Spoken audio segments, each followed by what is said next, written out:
You're listening to the Trading Bear podcast. This is episode 57, The Daily Show.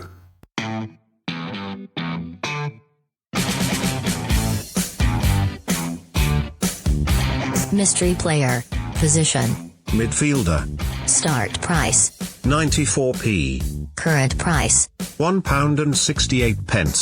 PB. 4p. MB. 0. Dividend yield. 2.4%.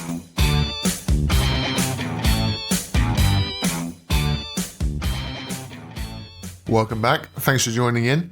In today's news, Real Madrid dominate the transfer headlines, led by the €60 million signing of Serbian striker Luka Jovic, with Chelsea's Eden Hazard thought to be right behind him in joining, despite rumours of a last-minute breakdown in contract terms.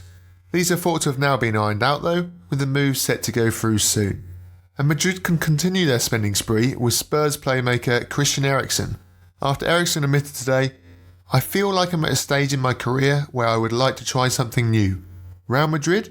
It would be a step forward, but for that Madrid should pick up the phone and call Tottenham to say that they love me. As far as I know, that has not happened yet." Elsewhere, Kylian Mbappe has put in a transfer request, that's according to Twitter's El Chiringuito, in a bid to force through a $200 million plus move to Real Madrid. I personally can't see Mbappe moving this transfer window, despite Real Madrid trying to sign every player on the planet this summer. And lastly, the Nations League semi-finals kick off with Portugal hosting Switzerland in the first match before a young, new, reborn English side take on a young, new, reborn Dutch side. In what should be a showcase match of emerging talent, the likes of De Jong, De Ligt, Sancho and Sterling all look to set to play a part, with Sterling captaining England on his 50th appearance. And talking of young talent, there will also be plenty on show in the Portuguese squad over the semi-finals, led by much wanted João Felix. But it's not the heir to the Portuguese throne that has risen the most today. No, the king of that throne of 10 plus years is still very much alive. Ronaldo then, not to be outdone by Neymar's rollercoaster, had a rollercoaster of his own today, albeit a slightly more positive move in general. News broke earlier in the morning that Ronaldo's accuser was withdrawing her complaint made back last October, which saw Ronaldo's price shoot up from £2.42 this morning up to about £3.18, with one single trader piling in to push up his price 20p single-handedly. This was the moment many long-term holders were waiting for, using it to exit their trade. Then, a few hours later, news followed that the reason the accuser was withdrawing the initial complaint was due to legal problems with that complaint, with the complaint now being handed over to the federal courts instead. This then caused Ronaldo's price to then once more drop down again. In a topsy-turvy day, to top it all off, Ronaldo's just opened to scoring with a trademark free-kick goal against Switzerland. His price then currently stands at £2.84, a rise of 43p for the day. Today's faller was the young emerging Norwegian talent of Erling Braut-Haland. If the name doesn't ring too much of a bell, then Haaland has been described as the next Scandinavian Ibrahimovic, and certainly resembles the Swede in stature, power and general game style. You may have noticed that Haaland scored 9 goals, yes 9 goals, in a recent Under-20 World Cup match as Norway ran out 12-0 winners over Honduras. Traders then rather bizarrely bought into him as each goal went in. I say bizarrely, as his price was always likely to fall down with Norway being knocked out, with Haaland playing for RB Salzburg.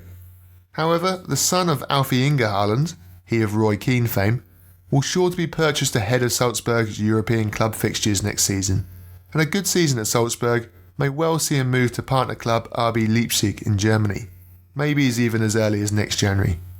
Either way, Haaland dropped 6p to take him to a current price of £1.07, still way above his pre-Under-20 World Cup price of 72p.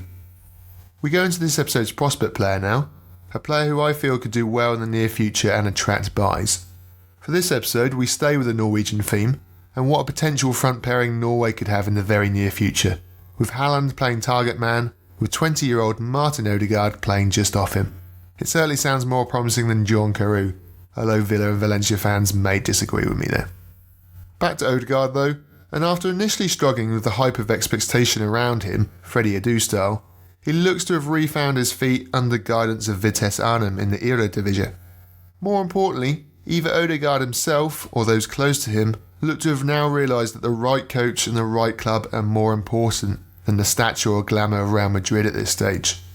There is strong talk that it will once more head out on loan from the Spanish capital, or even now on a permanent transfer, with Madrid inserting a buyback clause in, with the two leading clubs being Ajax and Bayer Leverkusen. A move to Leverkusen would certainly be superb news for Odegaard's FI prospect, with manager Peter Bosz recently stating on record his admiration for the player. Julian Brandt out, Martin Odegaard in, certainly makes sense to me. The only slight caveat is if he moves to Ajax instead, which is a real possibility at this stage. However, Madrid themselves are rumoured to be favouring a move to the Bundesliga rather than the Dutch league due to its general superior quality and strength and depth. Let's have a look at some of your questions now then. This episode's first question comes via Twitter, with Lee asking, "It's good to see some of my players I bought for media returning early on during Media Madness. My question is, if two players are on the same score, who wins? Thanks." Hi Lee, very simple this one. Whichever player has received the latest article, i.e. the article closest to the midnight deadline, will take that dividend. The other player receives nothing. This has nothing to do with the age of the player, unlike the tied PB players, and you will know who currently has the latest article by whoever is shown on top of the tied players. For example, if both Pogba and Ronaldo were on 350 MB points, and Pogba was shown as third and Ronaldo fourth on the rankings, then you know that Pogba has had the latest article. It's also worth noting that some of the sources that FI pull the MB articles from can change their headlines as the day develops. If it's a transfer page, for example, and Maddison was the main headline in the morning, but then an Eriksen story broke later that day, hence then Eriksen was now the headline instead of Maddison, Maddison would lose his MB for that article, and instead Eriksen would pick up the points. So that's usually what's happened if you see a player suddenly lose 100 points near the end of the day. Players also, rightfully so in my opinion, lose article points for any negative media, Ronaldo's alleged off-field accusations being an example of this. Second question arrives via email, with Rupen Shah writing, "I've recently joined Football Index in the last 2 weeks. When I've been doing my research, a lot of graphs show a steady rise from the beginning of the year. Is this a general reflection of the growth of Football Index as a whole, rather than the growth of the individual players?" Hi Rupen, thanks for your email and great that you've been doing your research right off the bat. Always a good sign for future trading performance that.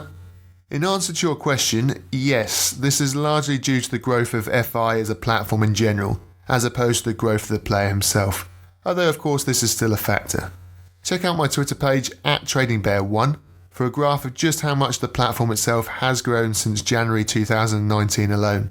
You can access the chart for free from Index Gain, and you can change the input to include just the top 10, 100 or even the top 200 players, compared to that of the whole index as shown on the chart on my Twitter page, should you wish to do some further analysis. As you probably expected, as the platform continues to grow on a daily basis, most players have grown with it.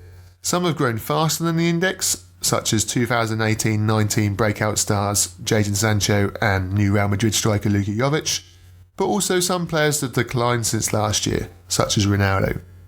Now there's no sign of the platform reducing in growth anytime soon, and indeed I expect the opposite. I expect it to continue to grow before the start of the new season.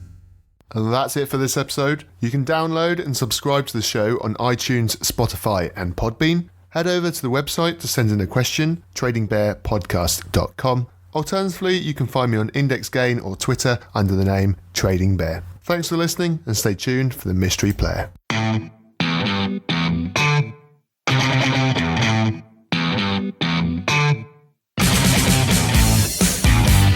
Mystery player. Position. Midfielder.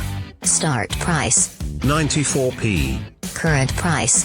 £1.68. PB. 4p. MB. 0. Dividend yield. 2.4%.